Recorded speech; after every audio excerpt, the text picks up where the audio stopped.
Jake Morrison was having a perfectly normal day of salvage work when everything went sideways.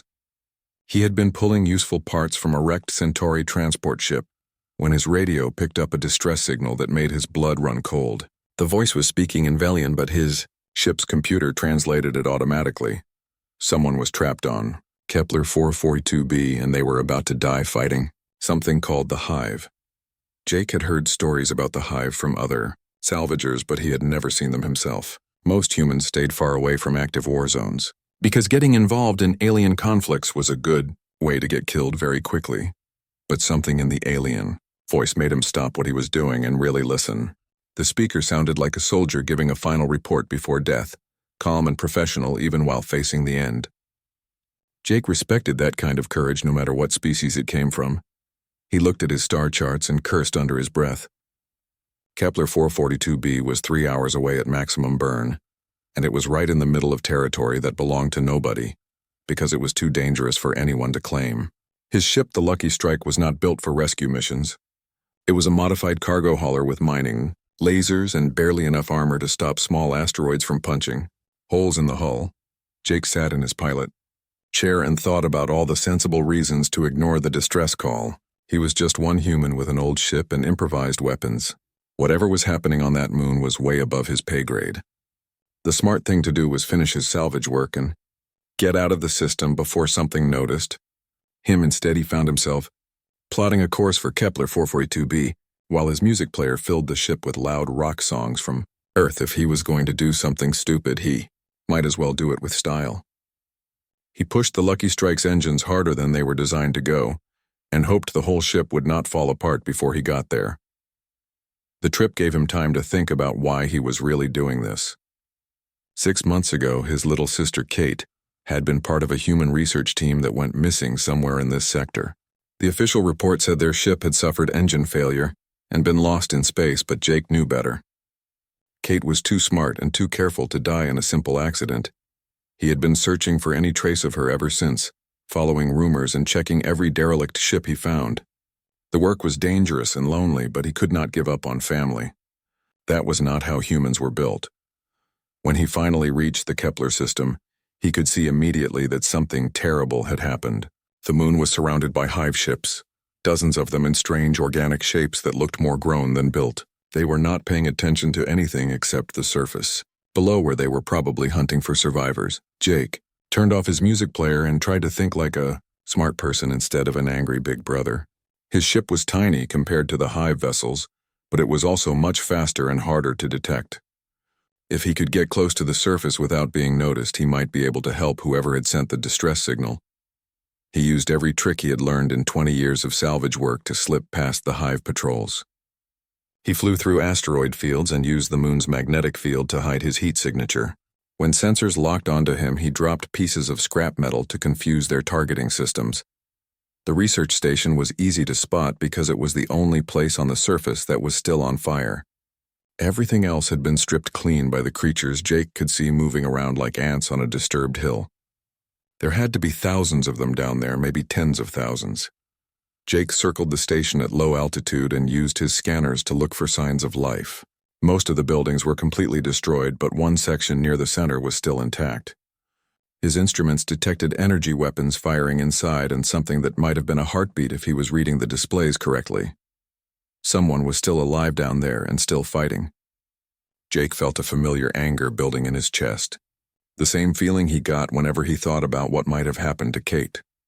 These bug creatures thought they could just take whatever they wanted and kill anyone who got in their way. Time to show them that humans disagreed with that philosophy. He brought the Lucky Strike down fast and hard, using the mining lasers to clear a path through the swarm of creatures between him and the station. The lasers were not military weapons, but they were designed to cut through solid rock, and they worked just fine on hive shells when he cranked the power all the way up. The creatures tried to surround his ship, but Jake had been flying in dangerous places since he was old enough to reach the controls.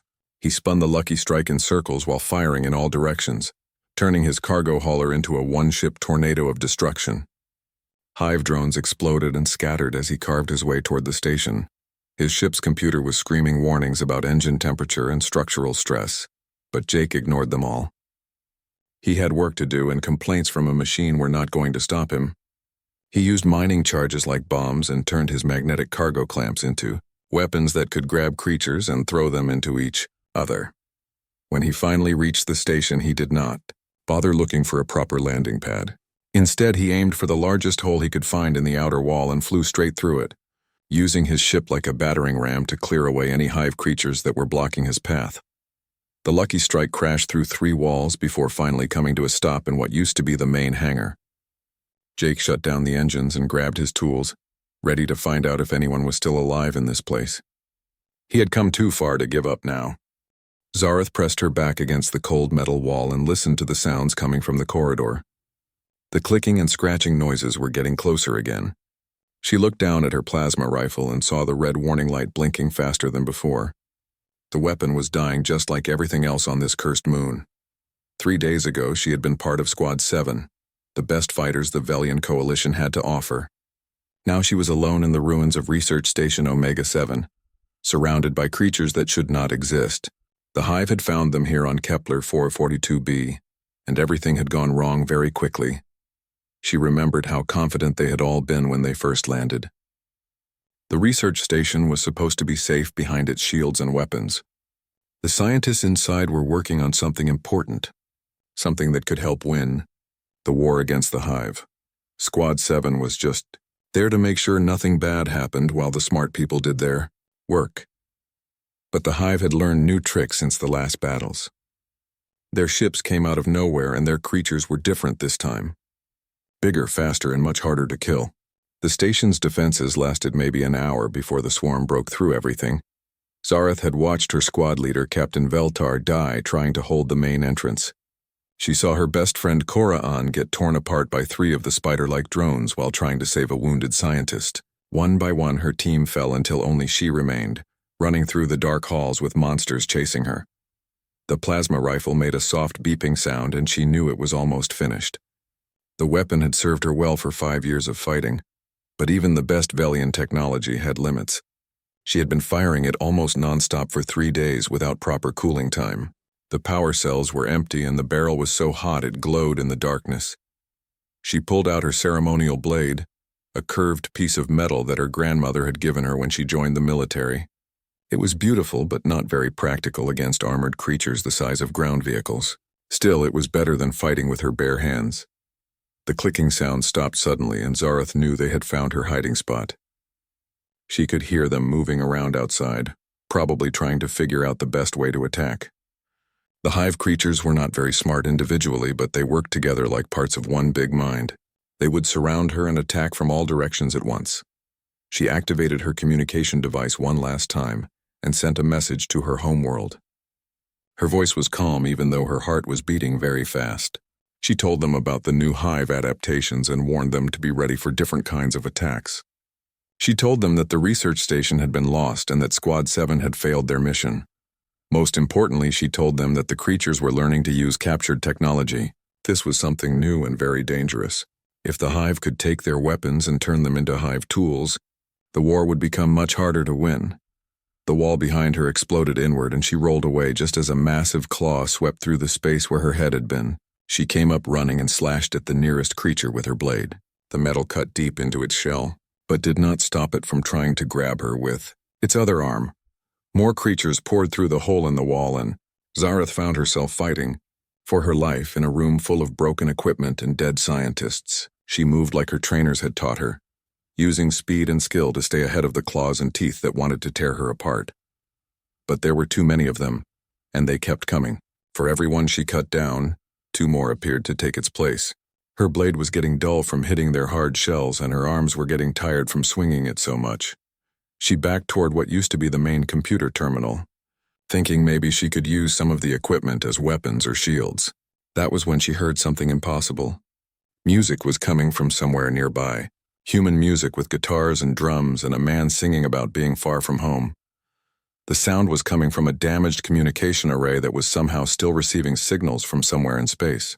Zareth had never heard human music before, but she knew what it was because humans were famous throughout the galaxy for their strange songs about love and fighting and traveling to distant places. The creatures seemed confused by the music too. They stopped attacking for a moment and turned their heads toward the sound like they were trying to understand what it meant. Zareth used this chance to catch her breath and get ready for the next wave of attacks. She wondered who was out there broadcasting human music in the middle of a hive-controlled system. Everyone knew that humans were just primitive scavengers who picked through the remains of other people's battles. They were not fighters or explorers like the real spacefaring races. Most species barely considered them worth noticing. But someone was definitely out there, and they were playing music loud enough for the whole system to hear. Zareth almost smiled despite her situation. Maybe she would not die alone after all. Even if it was just some crazy human who would probably get eaten by the hive in a few minutes, at least there was someone else still alive in this terrible place. The creatures finished listening to the music and turned back toward her with hunger in their multiple eyes. Zareth raised her blade and prepared to sell her life as dearly as possible. Zareth was fighting 3 hive drones at once when the entire station shook like something massive had crashed into it. The creatures attacking her stopped and turned their heads toward the sound, giving her a chance to drive her blade deep into the nearest one's chest. She twisted the metal and felt the satisfying crunch of important organs being destroyed. The shaking continued, and she could hear new sounds coming from somewhere deeper in the station. Explosions, energy weapons firing, and something that sounded like heavy machinery being thrown around. Whatever had arrived was making a lot of noise and seemed to be very angry about something. More explosions echoed through the halls, and the remaining hive creatures around her suddenly lost interest in fighting. They clicked and chittered at each other in their strange language before scurrying away toward whatever was causing the disturbance. Zareth had never seen them retreat from a fight before. She followed the sounds of battle through corridors filled with debris and dead bodies. The noises were getting louder and more violent as she got closer to what used to be the main hangar. When she finally reached an observation window that looked down into the big room, she could not believe what she was seeing. A battered cargo ship was sitting in the middle of the hangar, surrounded by pieces of destroyed hive creatures. Someone in a simple environmental suit was walking around the ship with what looked like a mining tool, casually destroying any creature that got too close. The person moved without any of the formal combat training that Zareth recognized, just raw aggression and a complete unwillingness to back down. As she watched, 2 large hive warriors charged at the figure from opposite directions. Instead of using proper defensive techniques, the person simply grabbed a piece of broken machinery and threw it at one attacker while shooting the other with some kind of improvised weapon that sparked and smoked every time it fired. Zareth realized she was looking at a human. She had never seen one before, but the physical description matched what she had learned in xenobiology classes. They were supposed to be primitive scavengers who avoided real combat. But this one was fighting like a berserker from the old stories. The human noticed more creatures approaching and did something that made Zareth's military training hurt just from watching. Instead of taking cover or retreating to a better position, the human ran straight toward the largest group of enemies while making loud noises that the station's computer translated as various Earth profanities. The attack should have resulted in immediate death, but somehow it worked. The hive creatures were not expecting such an aggressive response, and their coordination broke down as they tried to deal with someone who was not following any logical combat patterns. The human used this confusion to devastating effect, turning everyday tools into weapons and treating the hangar like a junkyard where everything could be thrown at enemies. Zareth decided she needed to get down there before the crazy human got themselves killed. She found a maintenance shaft that led to the hangar and carefully made her way down through the darkness. By the time she reached the bottom, the fighting had moved toward the hangar's main entrance where the human was trying to seal the blast doors. She approached carefully with her blade ready, not sure if the human would see her as friend or enemy. When the figure turned around and saw her, she got her first close look at a member of the species that the rest of the galaxy considered barely civilized. The human was shorter than her, but built much more heavily, with thick muscles and scars that suggested a life of dangerous work. The environmental suit was patched in dozens of places and covered with tool attachments that had been modified far beyond their original purposes. Most surprising were the eyes visible through the helmet's faceplate, bright blue and completely fearless despite being surrounded by deadly creatures in a collapsing station. The human said something in their own language that the computer translated as a polite greeting followed by a question about her health status. Zareth was so surprised by the casual tone that she almost forgot to answer. Here was someone who had just fought through hundreds of hive creatures to reach her, and they were asking if she was okay, like they had just met at a social gathering. She managed to tell the human that she was wounded but still able to fight. The human nodded and started pulling equipment from various pockets and tool belts. In seconds, they had produced medical supplies, energy cells for her dead weapon, and what appeared to be enough explosives to level a small building. Working together, they sealed the hangar entrance and set up defensive positions using cargo containers and pieces of the human's ship. Zareth expected the human to ask for her military rank or demand to know what kind of strategic situation they were facing. Instead, the human introduced himself as Jake Morrison and asked if she knew where the station kept its good coffee. The casual attitude was completely at odds with their desperate situation, but somehow it made Zareth feel calmer than she had in days. Jake treated the whole crisis like it was just another day at work, something unpleasant that needed to be dealt with efficiently so he could move on to more important things. When she told him about the research data that needed to be recovered from the station's core, Jake just nodded and started checking his equipment. He did not ask about the strategic importance of the information or whether the mission was worth the risk. He simply accepted that it needed to be done and began planning how to do it. Zareth found herself explaining hive combat tactics and station layout, while Jake shared knowledge about improvised weapons and unconventional fighting techniques. Their approaches to warfare were completely different, but somehow they complemented each other perfectly. Her formal training combined with his practical experience created possibilities that neither could have achieved alone. As they prepared to move deeper into the station, Jake told her why he was really here. His sister Kate had been part of a human research team that went missing in this sector months ago. He had been searching for any trace of her ever since, following every lead no matter how dangerous. Zareth understood then that humans did not fight for glory or duty like her people did. They fought for each other, for family and friends and anyone they decided was worth protecting. It was a simple motivation, but also incredibly powerful because it meant they would never give up as long as someone they cared about was in danger. The sealed doors behind them started to buckle as the hive began breaking through their barricades. Jake checked his improvised weapons one more time and looked at Zareth with that same fearless expression. He was ready to fight his way through the entire station if that was what it took to complete their mission. For the first time in 3 days, Zareth felt like she might actually survive this nightmare. She had found an ally who was just crazy enough to help her pull off an impossible rescue mission. Jake and Zareth moved through the station's lower levels like a 2-person army of destruction. She provided tactical knowledge about hive behavior, while he contributed an endless supply of creative solutions that no military manual would ever recommend. Together they were cutting through creatures that had seemed impossible to defeat when she was fighting alone. The humans' approach to combat was unlike anything Zareth had ever witnessed. When they encountered a group of armored warriors blocking a corridor, Jake did not try to fight them directly. Instead, he used mining charges to collapse part of the ceiling, trapping the creatures under tons of debris while opening a new path through the maintenance areas above. When hive flyers tried to attack them in the station's central shaft, Jake turned the artificial gravity generators into weapons.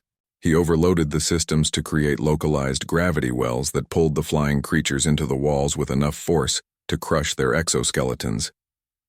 Zareth had never thought of using environmental systems as offensive tools. As they fought their way deeper into the station, Jake told her more about human methods of problem-solving. Apparently, his species had a long history of being outgunned and outnumbered by enemies with better technology. They had learned to survive by using whatever was available and never fighting fair when they could avoid it. This philosophy was completely opposite to everything Zareth had been taught about honorable combat. But she could not argue with the results. They were making progress toward the research core faster than she had thought possible. And Jake seemed to have an unlimited supply of tricks for dealing with whatever obstacles they encountered. The station's computer core was located in the most heavily defended part of the facility, 3 levels underground and surrounded by security systems that were still partially functional. Under normal circumstances, it would have taken a full squad of engineers hours to break through all the barriers. Jake looked at the blast doors and armored walls for about 30 seconds before pulling out a device that looked like it had been built in someone's garage. He explained that it was a modified plasma cutter designed for breaking into wrecked ships during salvage operations. The tool was not particularly elegant, but it could cut through almost any material given enough time and power. He began working on the outer defenses while Zareth kept watch for pursuing hive creatures. While Jake worked, she asked him about his sister Kate and what had happened to her research team. The human's expression grew darker as he told her about the official reports that claimed equipment failure and the complete lack of wreckage or survivors found by rescue teams. Jake was convinced that something had captured the human scientists and taken them somewhere for unknown purposes. Zareth realized that Jake's desperate search for his sister had brought him to exactly the right place at exactly the right time to save her life. She was starting to believe that humans had some kind of supernatural luck when it came to being where they were needed most, even when logic said they should be somewhere safer. The blast doors finally gave way and they entered the research core to find something that made both of them stop and stare in horror. The room was filled with equipment that had clearly been modified by the hive creatures. Alien technology merged with captured weapons and computers in ways that should not have been possible. Worse yet, they could see evidence that the creatures had been experimenting with captured beings from multiple species. Empty containment pods were scattered around the room, along with research notes written in languages that the station's computer could not translate. The scientists here had discovered something terrible about hive capabilities before the station was overrun. Jake moved to the main computer terminal while Zareth examined the modified equipment. What she found made her blood run cold. The creatures were not just adapting to use captured technology. They were learning to improve it in ways that made it more effective than the original designs. If this knowledge spread to the rest of the hive swarm, the war would be lost before it really began. The computer terminal was partially damaged but still functional enough to access the research data. Jake's technical skills proved surprisingly sophisticated as he worked to download everything the scientists had discovered about hive evolution and adaptation patterns. He explained that humans became very good with computers when their survival depended on keeping old equipment running long past its intended lifespan. As the data transfer progressed, they could hear the sounds of creatures breaking through the security barriers they had passed earlier. The hive had finally organized a coordinated response to their intrusion and was sending everything it had to stop them from escaping with the research information. Jake finished the download and loaded the data onto multiple storage devices that he distributed between both of their equipment packs. Even if one of them did not make it out alive, the information would still reach the coalition forces and give them a chance to develop countermeasures against the new hive capabilities. That was when Zareth found the personal logs from the missing human research team. Kate Morrison's voice spoke from the damaged speakers, describing their capture by hive scouts and transportation to a processing facility somewhere in the outer system. The recording was 3 weeks old, which meant Jake's sister might still be alive somewhere. Jake listened to his sister's voice with an expression that was equal parts relief and determination. Kate was alive as of 3 weeks ago, and she had managed to transmit location data before the hive realized what she was doing. The facility where they were holding human prisoners was only 2 days away at maximum burn. Zareth saw the look in Jake's eyes and knew that he was already planning a rescue mission that would probably get them both killed. She also knew that she was going to help him anyway because that was what allies did for each other. The research data was important, but saving captured people was more important. The sounds of approaching hive creatures were getting much louder, and they could see the first scouts beginning to pour into the core chamber. Jake and Zareth gathered their equipment and prepared to fight their way back to the surface, carrying information that could change the course of the war and the location of prisoners who desperately needed rescue. As they moved toward the exit, Jake activated a delayed charge that would destroy the core chamber and all the modified equipment within it. Whatever the hive had learned here would die with the station, bought with the lives of brave scientists and soldiers who had given everything to protect the galaxy from a terrible new threat. The journey back to the surface became a running battle through corridors filled with increasingly desperate hive creatures. They seemed to understand that something important was being taken from them, and threw everything they had at Jake and Zareth in a final attempt to stop the escape.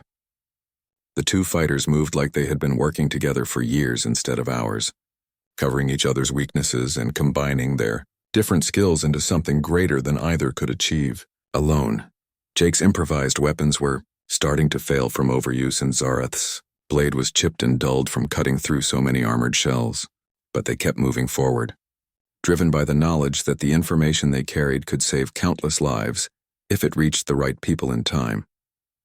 When they finally reached the hangar where Jake's ship waited, they found it surrounded by the largest hive creatures either of them had ever seen.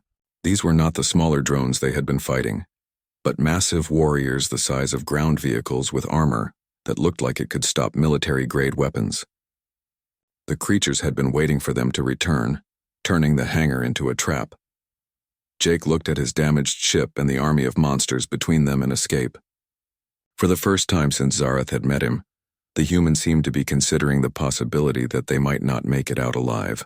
But then his expression changed too, something she was starting to recognize as his problem-solving face. He told her about a desperate plan that involved overloading his ship's reactor to create an explosion powerful enough to destroy the hive fleet in orbit around the moon. The blast would also kill them both, but it would clear the way for Zarath to escape in the station's emergency pod with the research data. Jake was prepared to sacrifice himself to make sure the information reached the coalition. Zarath realized that this was how humans really fought their wars.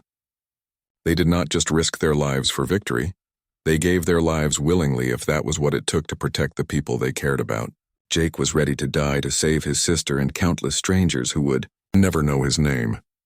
But Zarath had not survived 3 days of impossible odds just to watch her new ally throw his life away unnecessarily. She had been trained by the best military engineers in the coalition, and she knew there had to be a better solution if they could find it quickly enough.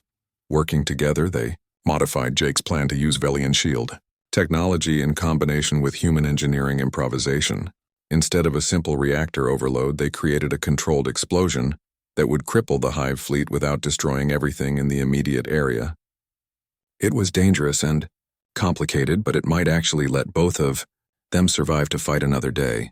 The plan required perfect timing and absolute trust between two people who had known each other for less than 6 hours.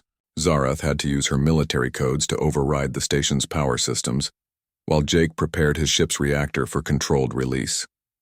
If either of them made a mistake, they would create a chain reaction that would destroy the entire moon. As they worked to implement their desperate plan, the hive creatures began breaking through the hangar's sealed entrances. Time was running out, and they could hear the sound of more ships arriving in orbit as reinforcements came to investigate what was happening on the surface. Jake finished his preparations and told Zarath to get ready to run for the emergency pod as soon as the explosion started. She refused to leave him behind and insisted that they would escape together or not at all. The human looked surprised by her loyalty, but did not waste time arguing about it. The reactor overload began, exactly as planned, and Jake's ship became the center of a controlled energy release that expanded outward like a miniature star. Zarath used her shield generators to create a protective bubble around them, while the explosion tore through the hangar and reached toward the hive fleet above. The blast wave hit the orbiting ships with devastating effect, disabling their engines and weapons while leaving them intact enough that survivors could potentially be rescued later. Jake had been right about human engineering principles. Sometimes the most effective weapon was the one that solved problems without creating new ones. They escaped in Jake's badly damaged ship as the station collapsed behind them, carrying the research data that would help the coalition develop new strategies against hive adaptation. But more importantly, they also carried the location of the prison facility where Kate, Morrison, and other captured scientists were being held. 2 days later, they reached the coordinates Kate had transmitted and found a hive processing station built inside a hollowed-out asteroid. Jake's approach to rescue missions turned out to be exactly what Zarath expected by now.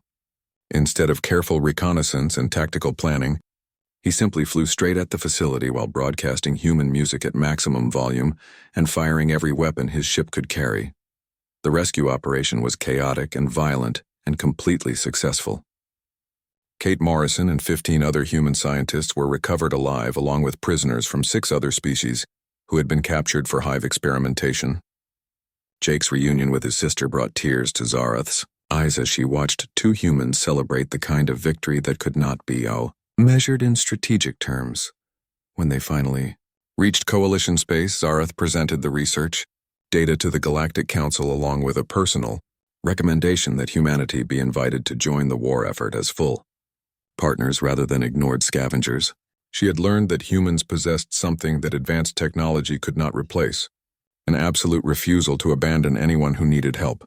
The Council voted to extend membership in the coalition to the human government, and Jake Morrison received the highest honors that could be given to a civilian who had served with distinction in military operations. But Zareth knew that the real victory was not in the medals or the political recognition. The real victory was in the friendship between two very different people who had found something worth fighting for together. Jake returned to his salvage work, but now he carried coalition communication codes and a promise from Zareth that humans would never fight alone again. Sometimes the most powerful weapon was not the one that destroyed enemies, but the one that built bridges between allies who had never thought they had anything in common. Zareth's weapon had broken, but a human had arrived, and together they had found something stronger than any technology the galaxy had ever produced.